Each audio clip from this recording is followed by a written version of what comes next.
Radijski roman.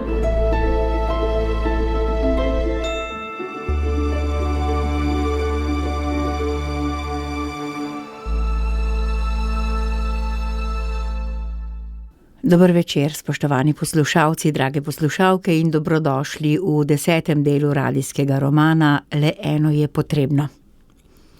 Bilo je sobotno popoldne ob koncu kimavca. Vreme je bilo že nekaj dni čudovito lepo in gozdovi vse naokrog so naravnost tonili v poplavi jesenskega sonca. V Grand River se je priteplo toliko prekupčevalcev, da se je Baragu zdelo sumljivo. Ustavljali so se v hiši gospoda Campoja, nekateri tudi pri pastorju Slatnerju.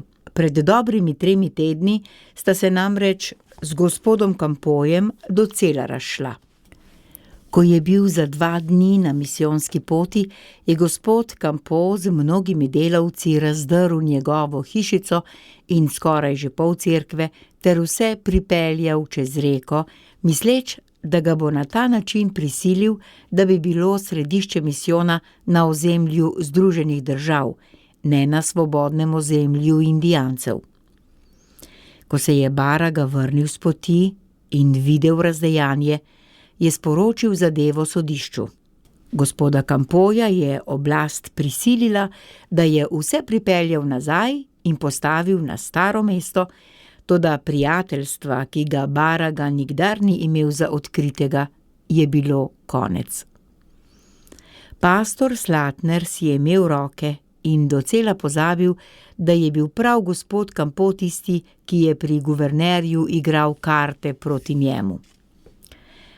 Baraga je s skrbjo opazoval popivanje, ki se je začelo že v sredo in trajalo brez prestanka do sobote. Pijani Indijanci, moški in ženske, so kolovratili okoli, vpili in rjuli in se ustavljali posebno ob tistih kočah, kjer so živeli spreobrnjenci. Eden od pijancev je pod noč udrl v kočo najbolj spoštovanega spreobrnjenca. Z nožem v roki je nekaj časa stal na vratih in psoval njegovo vero. Potem je začel preklinjati črnosuknježa in med najbolj grdimi psovkami začel razmetavati borno pohištvo v koči. Napadeni je skušal braniti svojo lastnino in tedaj se ga je pijanec lotil z nožem. Posrečilo se mu je sicer pijanca spotakniti, da je padel, toda vedel je, da jih izdrhali, ki je rjula po vasi, lahko pride še več. Zbežal je iz koče, se izmuznil za hiše in za vasjo začel teči proti gozdu. S trdo nočjo je drhal postala še bolj nasilna. Baraga je opazoval pijane sence, ki so se zbirale, in zaslutil, da ga bodo napadli. Porinil je čez vrata še enega izmed zapahov. K oknom porinil pohištvo, kar ga je zmogel, in začel moliti. Bil je sam. Vedel je, da mu niti eden duhovnih otrok ne more priti na pomoč, da so vsi sami v stiski in da se boje za lastno življenje. Prvi od pijancev se je zaletel v vrata, ki pa se niso vdala. Nato so začeli udrihati po vratih s pestmi in koli. Klečeč ob klopi v kotu je trepetal, molil in gledal v strop, da ne bi kdo pijancev vrgel gorečo baklo na streho. Kaj naj stori, če mu podtaknejo ogenj? Kaj sploh more storiti v tem hipu? Nekaj jih je prišlo do oken in so skušali vdreti skoznje. Obupno tuljenje je spremljalo ta poskus in tudi okna se niso vdala. Strah je Friderika zvil čisto do tal, čutil je, da mu je čelo docela potno, da so od znoja mokre tudi sklenjene roke. Na glas je začel moliti. Moj Bog, v spravo za grehe pijanosti in v rešenje teh bednih duš, z vso trdnostjo obljubim, da vse življenje ne bom poskusil nobene žgane pijače. Reši me, prosim te, iz te stiske, ako je tvoja volja. Skoraj 4 ure se pijana drhal ni umaknila od koče. Od trudnosti so za čas prenehali z razbijanjem, omoteni sedli na tla s hrbti ob steni, da je natančno slišal njih pijano hropenje. Toda čez čas so se spet spravili pokonci, nekateri samo na kolena, in začeli spet biti na steno in na vrata. Moralo je biti že okrog 2 ure zjutraj, ko je zaslišal galopiranje konja in takoj na to vpitje. Spoznal je glas maršala, ki je imel na skrbi red in izvrševanje postav. Tako je zaslutil, da je eden izmed dobrih Indijancev tekel k njemu po pomoč. S pestjo je udaril na vrata. Oče, nevarnost je mimo. Noge so se mu še vedno tresle, ko je odrival zapahe. Z rožnim vencem v roki je obstal v okviru vrat. Več kot ti so krivi prodajalci, je rekel trudno. 4 dni zdržema so jim prodajali žganje in nihče jih ni ustavil. Vem, je tiho rekel maršal. Dovoljenje imajo, ne morem jim priti blizu. Dovoljenje za uničevanje, je rekel grenko Baraga. Prodali so zemljo. Bori denar, ki so ga dobili zanjo, je ostal pri trgovcih. Kaj jim je ostalo? Poglejte jih. Zvezani, z žganjem omoteni bodo jutri streznjeni, gledali samo še svoje prazne roke. Zasmilili so se mu. Poslušajte, oče, zakaj se vlečete zanje? Mar ni boljše, da so čim dlje od nas in da imamo mir pred njimi? Duše imajo, je Baraga vzkliknil. Duše? Je porogljivo siknil maršal. Ubili bi vas, ko bi mogli vdreti, čeprav imajo dušo, kakor vi pravite.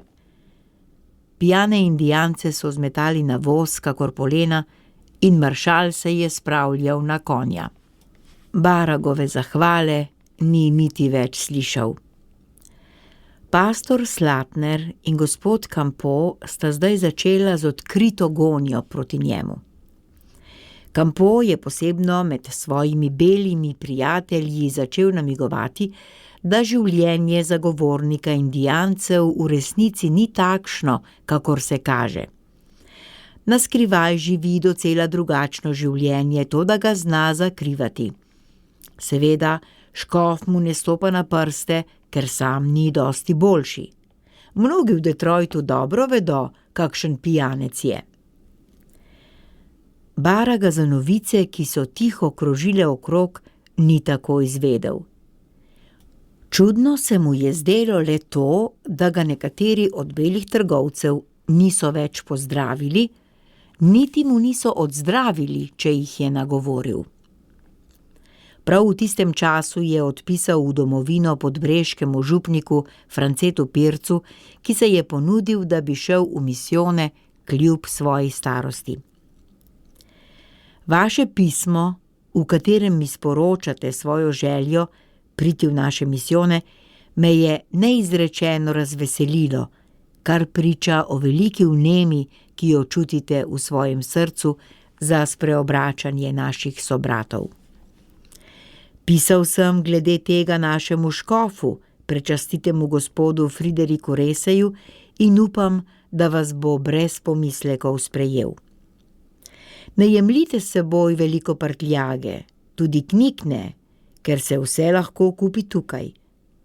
Prinesite pa mašne potrebščine, klešče za peko hosti, svetopisemsko konkordanco, mnogo podobic, rožnih vencev, križcev in platna za cerkvene obleke, ki je v Ameriki zelo drago. Bog vas spremlja na vaši poti. Zadeli boste na velike težave, pa čaka vas tudi lepa krona v nebesih, če boste te težave iz ljubezni do Boga in do bližnjega voljno prenašali. V začetku Vinotoka je šele videl, kako daleč je v svoji podlosti šel gospod Campeau. Eden izmed trgovcev, najboljši prijatelj Campeauja in pastorja Slatnerja, mu je ob srečanju pljunil pred noge. Indijanca, ki sta Baraga spremljala, sta skočila proti trgovcu, toda Baraga ju je ustavil. Morda je pijan, je mirno rekel. Vem, da me trgovci in agenti nimajo radi. Ni samo to, oče, je jeknil eden. Gospod Campeau ščuva ljudi in govori, oče, ne morem povedati. Zakaj ne moreš povedati? Ne morem, oče. Potem gremo naravnost do gospoda Campeauja. Naj mi pove on sam. Niti upirati se nista upala. Našli so ga med delavci, ki so prekladali deske. Zdrznil se je, toda se ni odkril, kakor je to delal včasih. Gospod Campeau, prišel sem v miru in želim, da mi v miru in v obličje poveste, kar na skrivaj v sovraštvu sejete. Prišel v miru. V hipu se mu je spačil obraz in z divjo kretnjo je pokazal delavcem, naj se pobero. Prišel si v miru, a? Svetohlinsko ste sejali sovraštvo od prvega hipa, ko ste prišli v Grand River, bili po trgovcih in agentih. Seveda, lahko ste varali rdečekošce, govorili ste o njihovih pravicah in svetničili. Pastor Slatner ima ženo pred postavo, vi jo imate v učiteljici brez postave.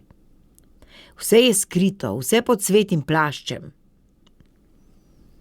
V divji ihti se je s pestmi pognal proti Baragu, toda Indijanca sta stopila preden.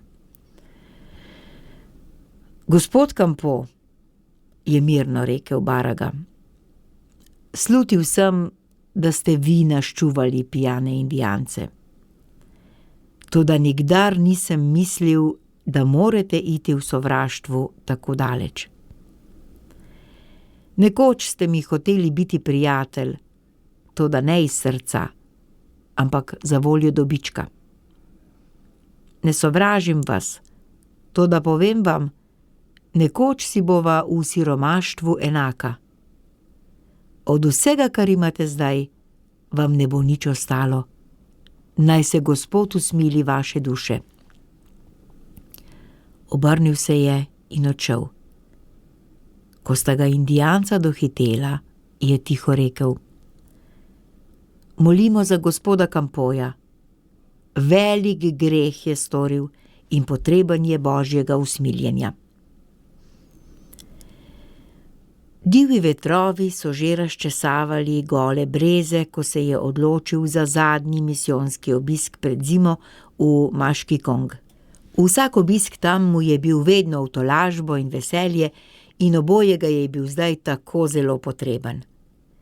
Vsak dan bolj jasno je čutil, da vladni agent za indijanske zadeve skuša ustreči Campeauju in vsem tistim, ki žele Indijance zriniti čim dlje od belih naselij.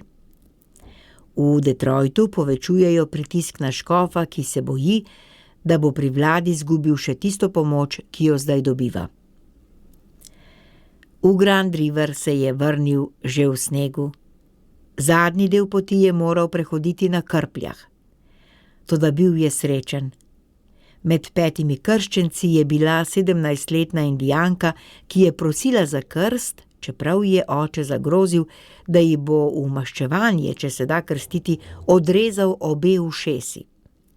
Krstil jo je in ji svetoval, da se umakne pred očetovo jezo v Arbre Kroš. Kaj je Campeaujevo sovraštvo proti temu junaštvu mladega dekleta? Božične dni je pričakal v Grand Riverju v globokem snegu. Vse je bilo pogreznjeno v zmrzlino in življenje bi bilo zelo tiho, če ne bi začeli prihajati iz gozdov katoliški indijanci, ki so bili na lovu. Čeprav je bil zdaj čas kož, so hoteli opraviti spoved in biti pri maši vsaj za božične dni. Nekateri so imeli zimska bivališča 2 dni daleč, nekateri celo 3. Toda prišli so, celo stari.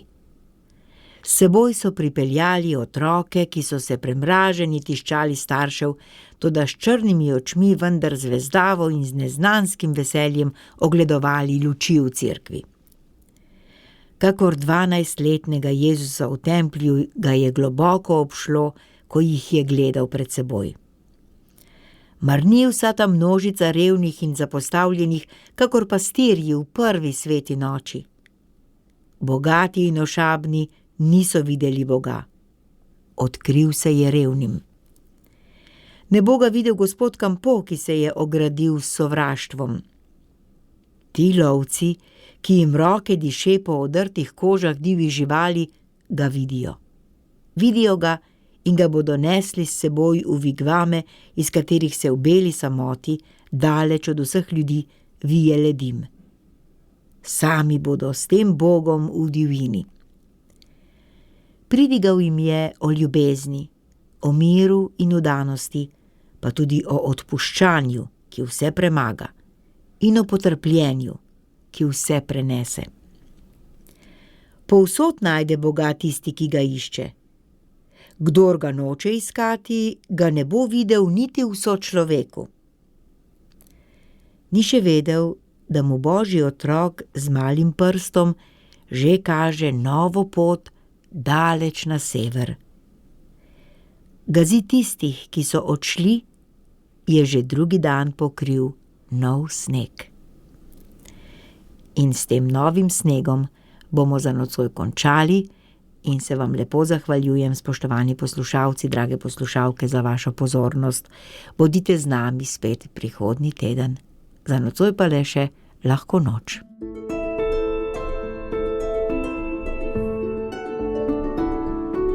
Radijski roman.